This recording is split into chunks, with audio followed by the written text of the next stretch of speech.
What's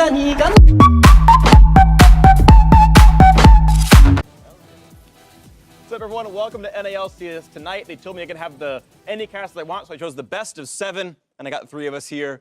Yeah, that's right. I tied it together from the analyst desk. Kobe and Zirene are here to talk with me about what happened in LCS today as well as yesterday.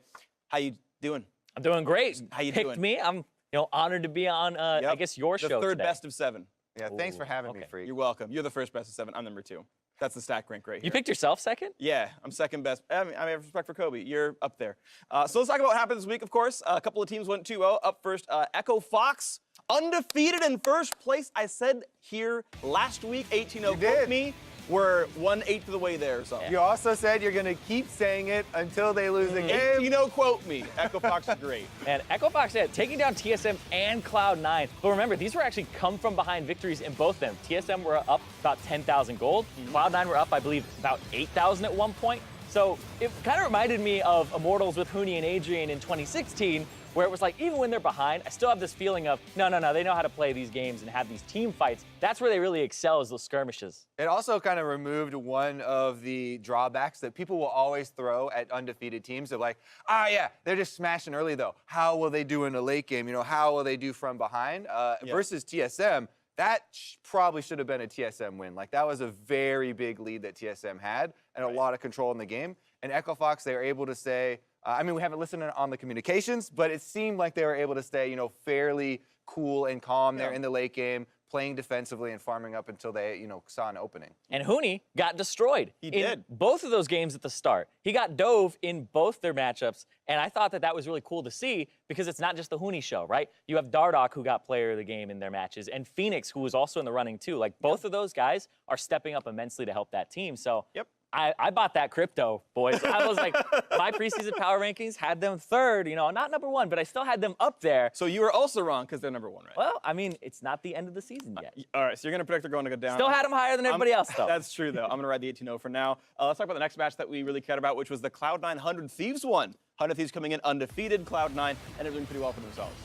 Yeah, we had kind of had the insane. This is really the matchup that made me look at what's going on in that bottom lane. Like, there's so many globals now, and like this Baron was absolutely insane. And Cloud9 really handing 100 Thieves that first loss. I was not expecting that at the top of the day, but 100 Thieves, they looked really good after their matchup in the previous day.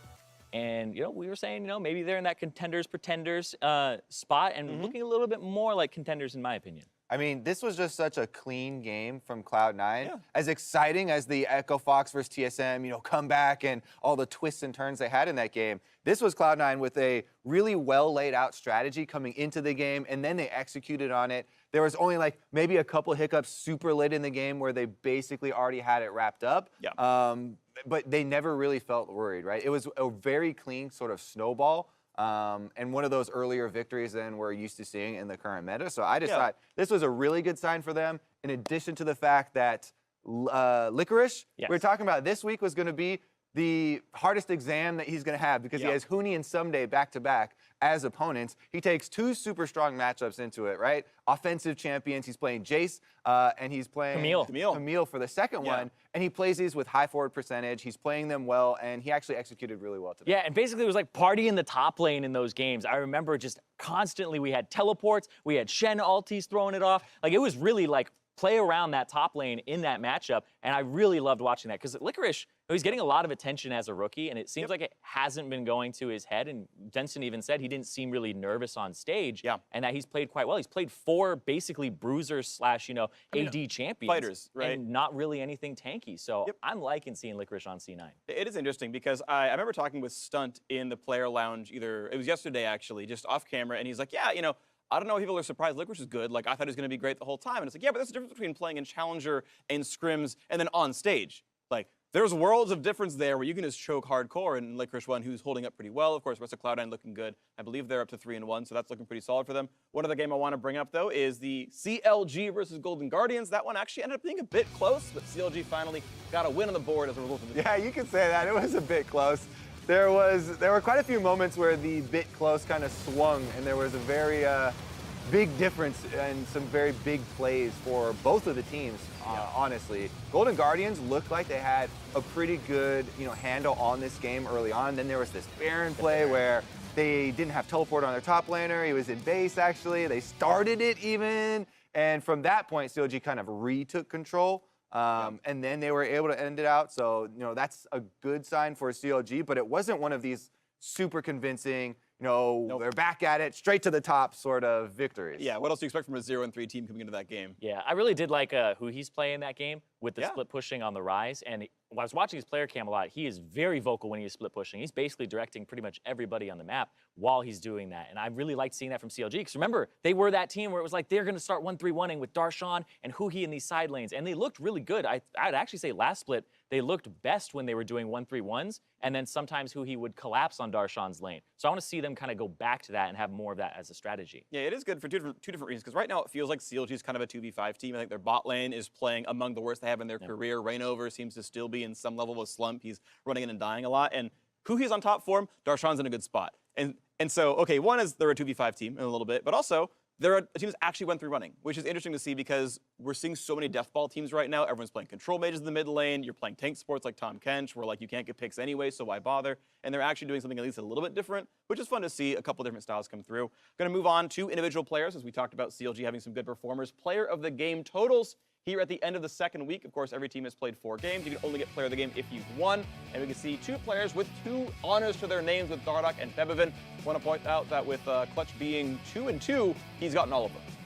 Yeah, I mean, 1 extra game is not the ginormous lead or whatever, but these 2 players are pretty interesting because we'll start with Febiven here on the Azir game. This is the one that caught all the attention from everybody, and that was another one of the kind of question mark CLG games where even in the interview afterwards, Febiven was like, I don't really know what they were doing there, and it was a lot of effort in getting him to this like 10-0 Azir status that he was, but he had some very good, just if you look at the individual mechanics that he's been able to pull off and the kind of decision making, they mentioned holding on to his ultimate until there was a really key moment instead of just kind of using it in a team fight. So there are a lot of little things that do bode well specifically for him, even though some people will point to, okay, but opponents were doing some silly things. Yeah, it's always interesting as well when you look at player of the game because if you look at stacked rosters, more people are actually kind of competing for it, right? If you look at Echo Fox, like Echo Fox, exactly. Dardoch is on the top still. And that's why it's impressive, because Dardoch getting 2, Phoenix has 1,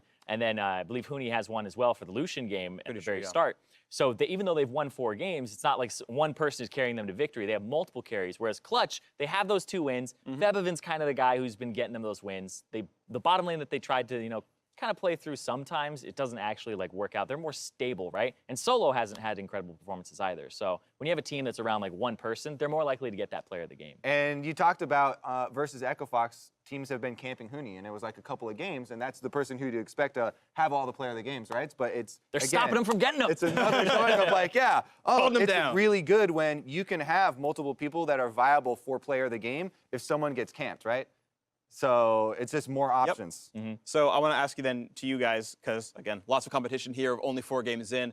Who are the people that aren't number 1 in the player of the game standings that you think have been having a really good season so far? Ooh, Phoenix and Smoothie, I think, are the 2 for me. Because Phoenix, this guy, he came in and it was like he just bodied Febiven, top of the player of the game standings, right? Just obliterated him on Azir. And then he kept having consistent performances, and even up against Jensen, even in CS, right? Able to pressure the map at the same time. And so he's going up against these guys that you'd normally be like, oh, if somebody comes back to the NALCS, you got to kind of watch them up against Jensen, Bjergsen, and all of this talent.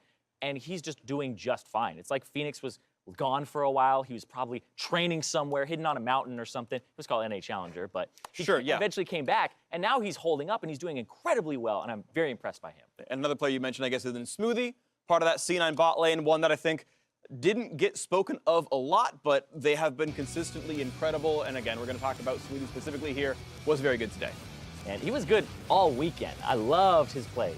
There was only one thing, was the hiccups that I talked about, later in the game after they had this ginormous lead, them ending it out. He has been, throughout history, like very good timing on his Taric ultimates, and he was one of the first Taric players, to adopt the champion here in North America. They could have used it better as a team, and you can say, okay, well, you should coordinate with the tank who's going to go in as well as the Taric player, or who's the one that you're actually calling for that. But that would probably be the only little demerit, I guess, suboptimal from this week's play. But yeah, because I think Cloud9, the team overall has really had kind of a second wind. All the hype after like day one or in week one was about the undefeated teams, right? But since Cloud9 lost one early on, there wasn't the same level of hype. But I think in addition to Smoothie, Jensen has been right up there as well. And Cloud9 are going to come on strong as kind of one of the now dark horses, since everyone's attention was taken away. Well, people were saying they lost the offseason, right? And, it was that's like, another oh reason. no, they lost contracts and they lost impact. It's like they got Licorice, who's proving that he's actually quite good and he's playing these bruisers. And then they have Svenskeren, who, he's doing Death leader. Yeah, he's doing Svenskeren things, I guess. But I still feel like in those situations, your jungler's going to look the worst when you have to like check for vision and stuff. So I think Svenskeren does still play for the team. We aren't seeing like the Lee Sin Svenskeren that we were thinking of, but Licorice is kind of pulling that attack damage duty in the top lane. Yeah, it's interesting. So let's actually move forward then to what we're going to see next week. 8.2, which is on live right now, if all of you playing at home, is going to hit Summoner's Rift for the pros here starting in week 3. 8.2 had some big changes. First one, giant reworks to support items. Sightstone's deleted. Now completing your quest gives you the ward active. Relic Shield poaching is probably gone from bottom lane. Spellfuse poaching is probably gone from the support role. Who wants to start? Biggest thing, to me, is the biggest thing, right? Because everyone's been complaining about bottom lane, double relics. Not only is the healing nerfed, but because of the Sightstone, it changing into Sightstone now from Quest, you don't get the big shield. And that was something that a lot of people, in solo queue will just like copy pros, and people are just like building relic shields and like, yeah, this is great. And they didn't even like exactly realize how or when. But the quest was a big part of it. What? Exactly. Immediately when you get this giant shield, praise. that was a big part of the power. So that being moved away and it turning into the Sightstone upgrade and all those things, I think, is going to be one of the biggest changes, even though this patch is actually loaded with quite a few things that could affect the meta. Yeah, and I'm actually really wondering what's going to happen to the whole landscape, because this takes away Frost Queen claim from like Vladimir, Malzahar in the mid lane, and then in the bottom side, the Relic Shield being taken away kind of from AD carries. Does this also affect supports, right? Because now I think it does. Your poke is going to stick if you start playing poke again with Arcane Comet. Right now in 8.1, the only viable supports are tanks and the super defensive squishy supports that don't rely on winning lane. You just have a pushing lead and you hope for priority. But yeah, is Zyra playable? Is Brand playable? Fortune, right? Lulu MF lanes, do those work again? Can you play aggro AD carries, right? Like, is Caitlyn actually going to be a good champion now that you can actually poke people down? I think those are going to be really important. Let's move on, though, to champion changes. Nunu. Obviously overbuffed in 8.2, got hot fixed after the first day, still seems very still overbuffed, still probably a bit strong. Yeah, so we may or may not see, depending on how much the team philosophy revolves around that type of jungling, because it is quite different. Still see Nunu, even with the hot fixes and that all coming in. When patches come to the LCS, we do apply the hot fixes that were issued during them. But even more than Nunu, everyone always thinks of the counterpart to Nunu as the Azir combo. And since Malzahar also received some nerfs, we really do think that there's going to be extreme focus on Azir. And that might result in us not seeing him as much, because he'll get pushed from, oh, we're always going to pick him, to we're always going to ban him. Yeah, and that is kind of interesting because it means there's some bans that are going to shift around, right? Malzahar will probably exchange out for Azir. Ornn will probably exchange out for whether it's Nunu or even Ryze, and you might see less Ryze.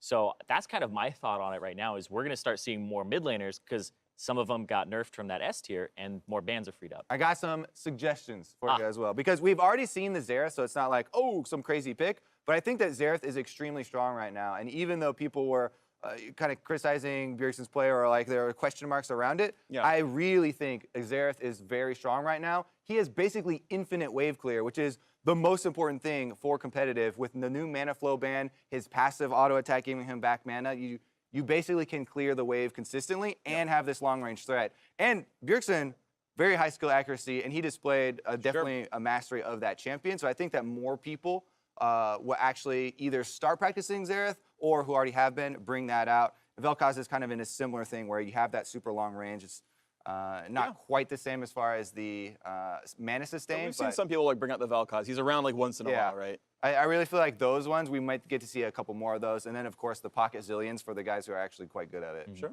Cassiopeia will probably jump up as well. We saw Phoenix play it as a counter to the Ryze. I actually saw, shoot, I can't remember what league it was even, but I saw a highlight of a Cassiopeia. It was like level 2. Kind of cheesing with the precision. Presence of mind plus presence mana of flow mind. ban. Infinite mana, just all in them. Leveled up to level 2, so 7 seconds after you level up, you can just spend as much mana as you want. And Cassiopeia, since you have these instant casts, I was like, oh my god, that's some tilting cheese. But you can check, like people will now probably check and be like, ooh, it's a persistent Cassiopeia. I think I know what the plan is. Then the only question is, can you actually play around that? Yeah, it'll be fun to watch for, though. It was interesting. Let's move on to one final thing. Next week's schedule. Saturday, once again, kicks off from the North American LCS. There's the 5 games on your screen. To you two gentlemen, what are the ones you're looking at most importantly in this third week of LCS? I'm watching Clutch Gaming versus 100 Thieves very closely. I'm looking at that mid lane matchup in particular because that's Ryu versus Febivin, the guys who were on H2K. Of course, Ryu came in and then was replaced by Febivin when he came over for Phoenix 1. And it's Febivin versus Ryu and Prawley, his former coach. True. Yeah, I think I would also pay attention to the one right before that. Even though Optic Gaming had a slow start with their 0-3, their victory just a few games ago today was definitely convincing, and with kind of this resurgence of hype around Cloud9 since their rookie top laner is performing very well. This is going to be an important kind of question mark for them to answer. Are they going to be able to kind of cruise over any sort of bottom of the half teams and actually make a strong run for the top spot early on? Yeah, I think all the Cloud9 fans right now can be very hopeful. The team looks good, and they can keep pushing forward. And Optic, as you mentioned, got a win on the board, so they can start saying, all right, now it's time to start taking names and see if they can move their way up. As you guys saw on the graphic a little bit ago, Azay will be hosting an NALCS lounge stream with Febivin and Power of Evil as well, so stay tuned for that one on Saturday evening's game during Game 5. It'll be wonderful, and I'll be sad that I'm not doing it. Thanks very much. Kicked out, Phreak. Yeah, I got kicked out of my own home. It's okay, though. It's been fun hanging out with you two. I'll see at least one of you next week as well, because Jasper's never going to be on this show. I'm not picking him ever, but one of you's going to go Be play honest, Isaiah. I see you every week, no matter what, true. anyway. I will see you both next week. Can't avoid it. Can't avoid it. All right, that's going to do it for us. Thanks for watching, and we'll all see you next week.